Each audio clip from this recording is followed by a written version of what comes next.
주여,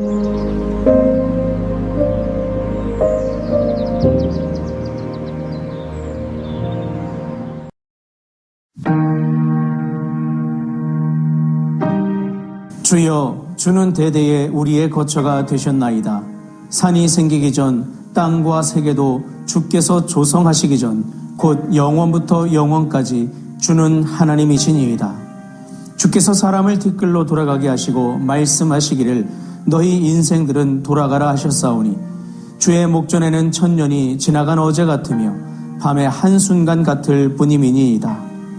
주께서 그들을 홍수처럼 쓸어 가시나이다. 그들은 잠깐 자는 것 같으며 아침에 돋는 풀 같으니이다. 풀은 아침에 꽃이 피어 자라다가 저녁에는 시들어 마르나이다. 우리는 주의 노에 소멸되며 주의 분내심에 놀라나이다. 주께서 우리의 죄악을 주의 앞에 놓으시며 우리의 은밀한 죄를 주의 얼굴빛 가운데에 두셨사오니 우리의 모든 날이 주의 분노 중에 지나가며 우리의 평생이 순식간에 다하였나이다.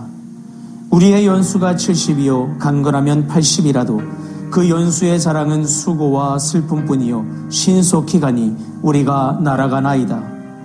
누가 주의 노여움의 능력을 알며 누가 주의 진노의 두려움을 알리이까?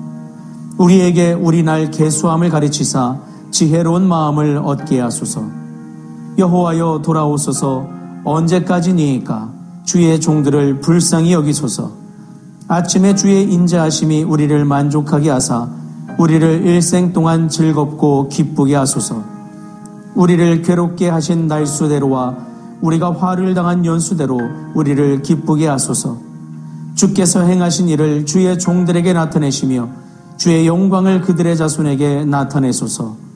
주 우리 하나님의 은총을 우리에게 내리게 하사 우리의 손이 행한 일을 우리에게 견고하게 하소서. 우리의 손이 행한 일을 견고하게 하소서. 아멘.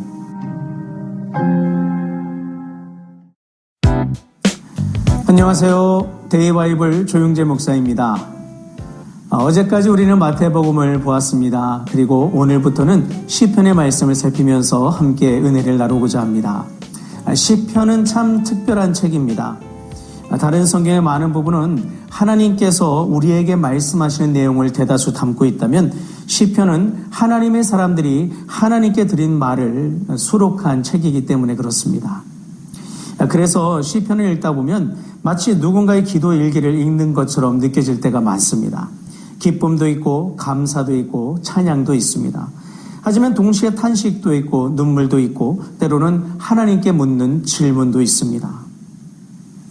놀랍게도 시편은 이러한 질문들, 어찌하여 이런 일이 일어납니까? 언제까지입니까? 이런 질문들을 숨기지 않습니다. 오히려 하나님 앞에서 있는 그들의 마음을 토해내는 신앙을 보여주는 것이 시편입니다. 그래서 종교개혁자 칼빈은 시편을 이렇게 말하기도 했습니다. 시편은 인간 영혼의 모든 감정이 담긴 책이다. 그런데 시편을 읽다 보면 또 하나 흥미로운 사실을 발견하게 됩니다. 시편은 1편에서 복이 있는 사람이라는 말로 시작되어서 마지막 편인 150편에 할렐루야라는 찬양으로 끝이 납니다. 이 구조를 보면 마치 이렇게 말하는 것 같습니다. 신앙의 길에는 때로 눈물도 있고 탄식도 있지만 하나님을 붙드는 사람은 인생이 결국 찬양으로 결론 맺어진다. 찬양의 결론을 말하는 것이 바로 시편이다. 이런 말이 될 수 있겠죠. 그래서 앞으로 우리가 시편을 묵상하면서 보게 될 것은 단순히 옛날 사람들의 시가 아니라 하나님을 믿는 사람들이 어떻게 울고 어떻게 기도하고 어떻게 다시 하나님을 신뢰하게 되는지 그 신앙의 여정을 함께 배우게 될 것입니다. 오늘부터 시작되는 이 시편 묵상 속에서 우리의 삶도 하나님 앞에서 더 정직한 기도가 되고 마침내 하나님을 향한 찬양으로 나아가는 그런 시간이 될 수 있기를 소망합니다.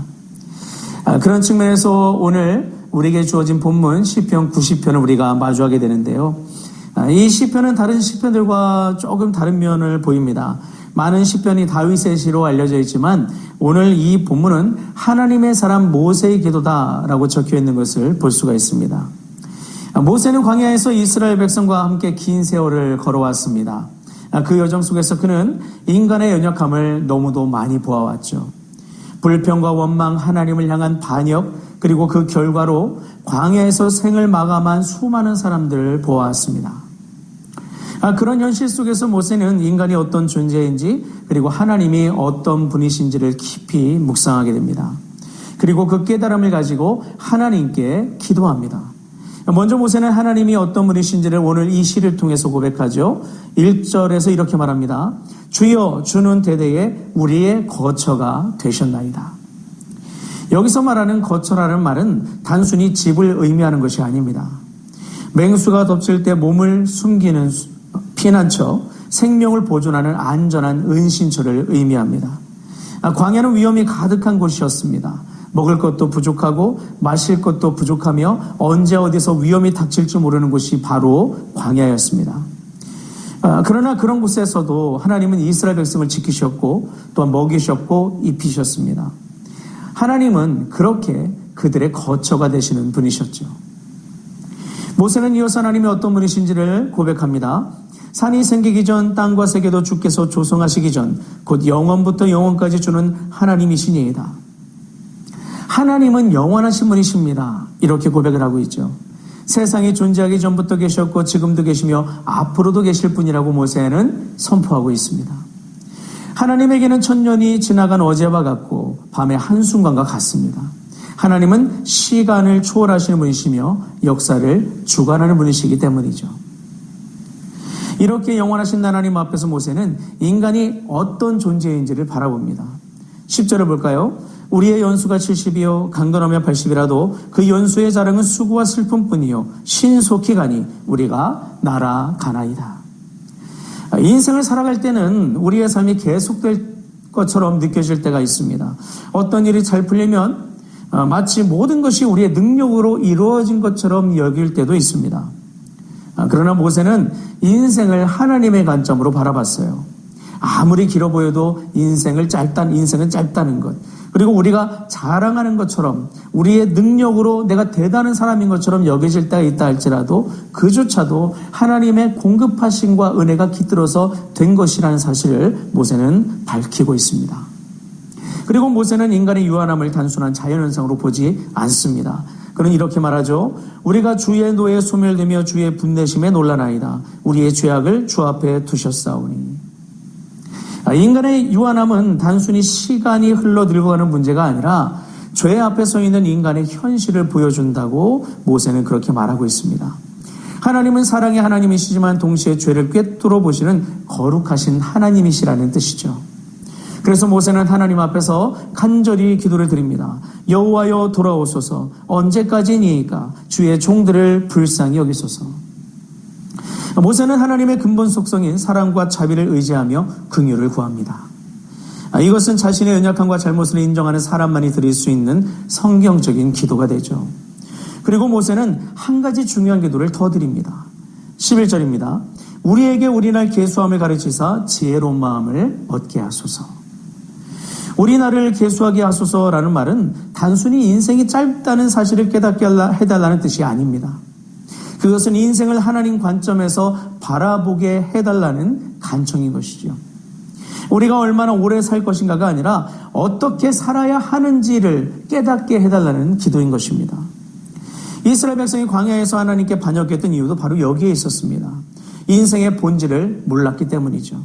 하나님이 어떤 분이신지, 자신들이 누구인지, 그리고 어떻게 살아야 하는지를 제대로 몰랐기 때문에 그랬던 것입니다. 그래서 모세는 하나님께 간구합니다.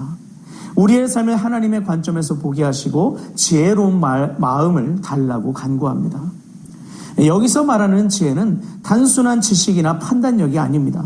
하나님이 누구신지를 알고 인생의 본질을 깨닫고 하나님의 백성답게 살아가려는 마음의 방향을 말합니다.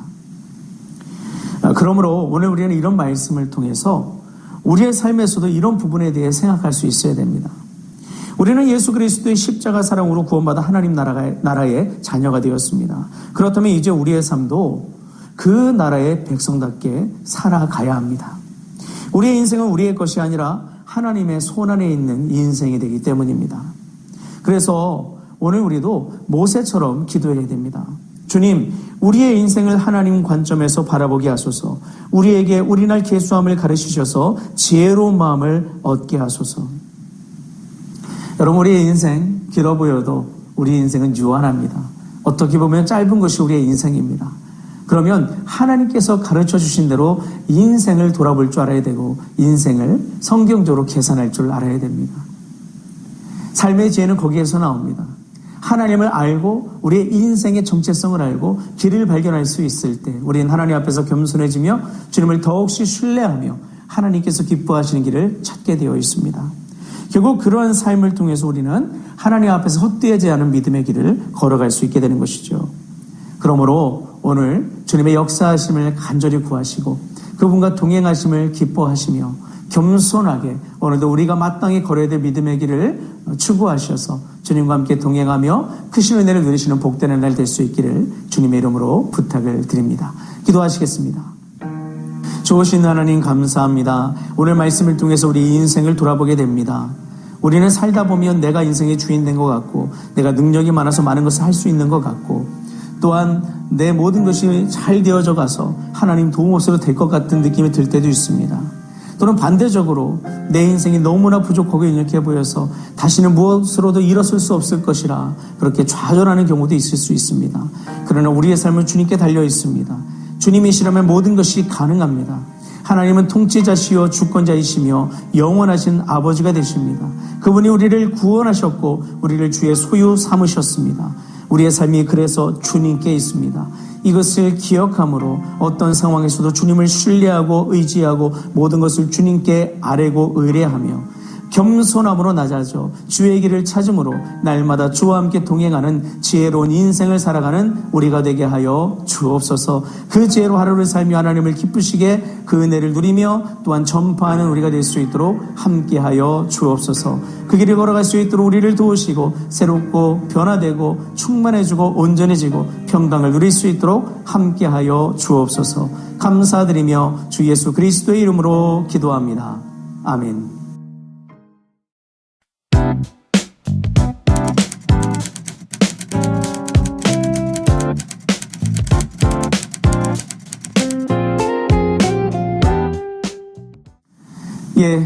오늘도 우리에게 지혜를 더하셔서 믿음의 길을 걷게 하시는 주님의 도우심을 힘입어 은혜의 길로 행하시는 여러분과 제가 될 수 있기를 주님의 이름으로 축원합니다. 주님 안에서 사랑합니다. 그리고 축복합니다.